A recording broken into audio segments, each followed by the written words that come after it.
Hamas के राजनीतिक प्रमुख इस्माइल हानिया बुधवार सुबह मारे गए, यानी आज। हमास और ईरान के Islamic revolutionary guard corps (IRGC) ने इसकी पुष्टि की है। IRGC ने बताया कि रात 2 बजे तेहरान में हानिया के घर पर हमला हुआ। हमास ने इस हमले के लिए इजराइल को दोषी ठहराया है। हमास प्रमुख इस्माइल हानिया इजरायली हमले में मारे गए। ईरान के रिवोल्यूशनरी गार्ड्स और हमास ने इस घटना की पुष्टि की है। हमास के बयान के अनुसार इस्माइल हानिया की तेहरान स्थित आवास पर इजरायली रेड में मौत हो गई। इजराइल की ओर से अभी तक कोई प्रतिक्रिया नहीं आई है। एक और हमास के सैकड़ों लोग रोज खाने के लिए संघर्ष कर रहे हैं, वहीं हानिया ऐशो आराम की जिंदगी जी रहे थे। आइए जानते हैं कि हमास प्रमुख की कितनी आमदनी है और ये इतनी आमदनी कैसे होती है। ईरान के रिवोल्यूशनरी गार्ड्स के अनुसार हानिया राष्ट्रपति मसूद पेजेशकियान के शपथ ग्रहण समारोह के लिए ईरान में थे। हमले में हानिया के साथ उनके एक बॉडीगार्ड की भी मौत हो गई। मरने से कुछ घंटे पहले हानिया ने ईरान के नए राष्ट्रपति से मुलाकात कर हमास के प्रति तेहरान के समर्थन की सराहना की थी। हमास प्रमुख इस्माइल हानिया के पास पेंट हाउस और लग्जरी गाड़ियों का बेड़ा था। 2017 में मिस्र ने हानिया के गजा पट्टी में प्रवेश पर प्रतिबंध लगा दिया था। इसके बाद से हानिया तुर्की और कतर की राजधानी दोहा के बीच यात्रा करते रहे। गजा से हटाए जाने से पहले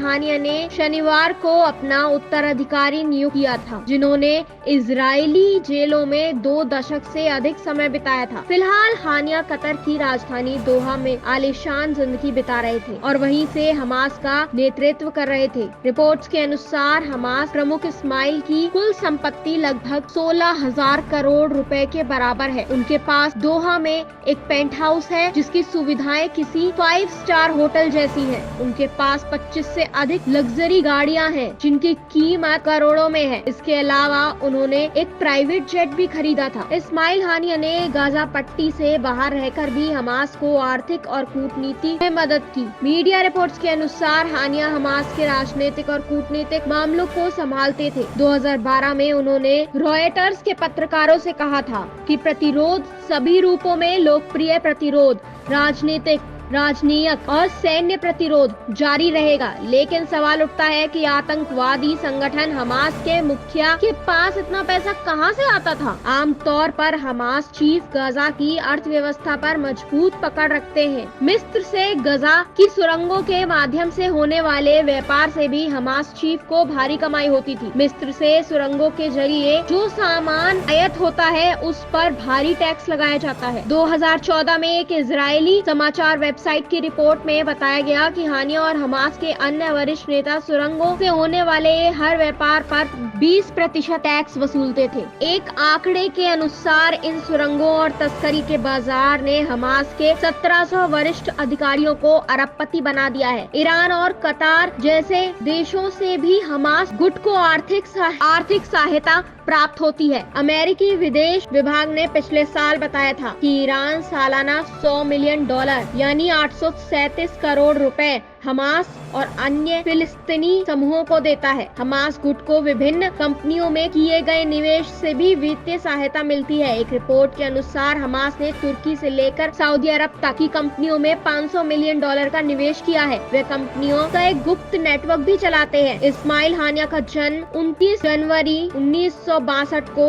गजा पट्टी के एक शरणार्थी शिविर में हुआ था। 1989 में उन्होंने गाजा इस्लामिक विश्वविद्यालय से अरबी साहित्य में ग्रेजुएशन की डिग्री प्राप्त की। विश्वविद्यालय में पढ़ाई के दौरान ही हानिया ने फलस्तीनी आतंकवादी संगठन हमास से जुड़ने का निर्णय लिया। 1985 से 1986 में मुस्लिम ब्रदरहुड की छात्र परिषद के प्रमुख के रूप में उनकी पहचान बनी और इसके बाद 1997 में हमास ने उनकी स्थिति को और मजबूत किया। इस्माइल हानिया का फलस्तीन का प्रधानमंत्री बनना एक संयोग था। दरअसल हमास के संस्थापक अहमद यासीन की 2004 में इजराइल की एयर स्ट्राइक से मृत्यु हो गई थी। इसके बाद 2006 में हुए संसदीय चुनाव में हानिया विजेता बने। हालांकि अगले साल राष्ट्रपति महमूद अब्बास ने उन्हें प्रधानमंत्री पद से बर्खास्त कर दिया। हानिया ने राष्ट्रपति के आदेश को मानने से इनकार कर दिया और गजा पट्टी लौटकर हमास के साथ अपना कार्य जारी रखा। 2017 तक उन्होंने खुद को फलस्तीन का प्रधानमंत्री ही बताया। आपको बताते चले कि 7 अक्टूबर 2023 से इजराइल इसराइल और हमास के बीच जंग चल रही है। हमास ने इसराइल पर हमला किया,